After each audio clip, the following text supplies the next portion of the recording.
tepat tanggal 17 Agustus, di hari Jumat itu, tahun 1945, jam 10 pagi, di Jalan Pegangsaan Timur. Jangan lupakan, nomor 56. Nomor itu penting karena menunjukkan satu tempat tertentu. Kalau cuma jalannya saja, berarti, maaf ya, proklamasi berlangsung di jalan. Ini ada nomornya. Nomor itu menunjukkan kedudukan tempat. Ini jalan. Jalan apa namanya, Pak?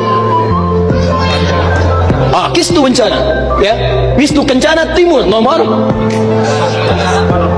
27, Masya Allah. Nomor 27 tempat ini. Kalau cuma Kistu Kencana saja di jalan. Pertanyaan saya, kenapa tidak pernah dijelaskan dalam buku sejarah? Siapa yang punya rumah tempat yang nomor 56 itu?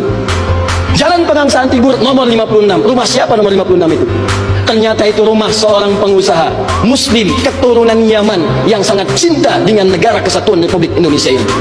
Beliau mewakafkan rumahnya untuk kemerdekaan bangsa Indonesia. Namanya Syekh Faraj bin Marta. Mewakafkan rumahnya untuk proklamasi kemerdekaan Republik Indonesia. Insinyur Soekarno datang ke situ dalam keadaan masih lemas, ada kemudian penyakit dalam tubuhnya, maka diberikan oleh beliau madu Yaman di malam harinya.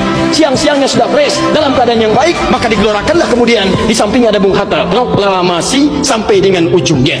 Teman-teman, proklamasi 17 Agustus tahun 1945 itu memiliki saham yang kuat dari pertemuan-pertemuan dan perjuangan para ulama.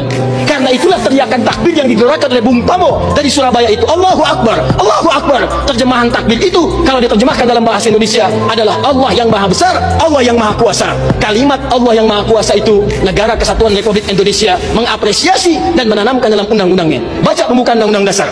Atas berkat rahmat Allah yang Maha Kuasa. Kalimatnya Allah, tidak ada yang lain lagi. Atas berkat rahmat Allah yang Maha Kuasa, dan dengan didorongkan oleh keinginan luhur. Jadi keinginan luhur itu diletakkan di akhir setelah Allah yang Maha Kuasa. Karena dari dulu itu memang punya keinginan luhur, pengen merdeka, tapi belum dapat. Siapa kemudian yang mempercepat keinginan luhur itu? Allah yang Maha Kuasa. Atas berkat rahmat Allah yang Maha Kuasa, dan dengan didorongkan oleh keinginan luhur, maka rakyat Indonesia menyatakan dengan ini kemerdekaannya. Dari situ kemudian jadikan sebagai sila dari 5 dasar sila ketuhanan itu. Ketuhanan yang Maha Esa, sila yang pertama. Siapa ketuhanan yang Maha Esa itu? Dalam pengertian kita, Esa artinya Ahad. Qul huwallahu ahad. Ditafsirkan kemudian dengan perlindungan dari negara, pasal 29 ayat 1 untuk dasar negaranya. Negara berdasar atas ketuhanan yang Maha Esa.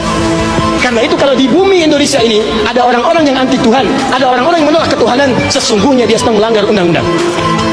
Dan pasal 29 ayat 2-nya, negara menjamin kita untuk menerapkan nilai-nilai ketuhanan dalam bentuk ibadah. Perhatikan bacaannya. Negara menjamin kemerdekaan tiap-tiap penduduk untuk memeluk agamanya masing-masing dan beribadah menurut agama dan kepercayaannya itu. Bagi kita, pengajian adalah ibadah, sholat adalah ibadah, zakat adalah ibadah, taklim seperti ini adalah ibadah. Jadi taklim pun dilindungi oleh undang-undang, taklim pun didukung oleh negara, dan kalimat takbir pun itu adalah kalimat takbir yang tertulis dalam undang-undang dasar kita. Jadi kalau ada anak bangsa yang anti dengan kalimat takbir, itu artinya anak bangsa yang tidak mengenal perjuangan nenek moyang kita yang telah mewujudkan negara kesatuan Republik Indonesia. Takbir.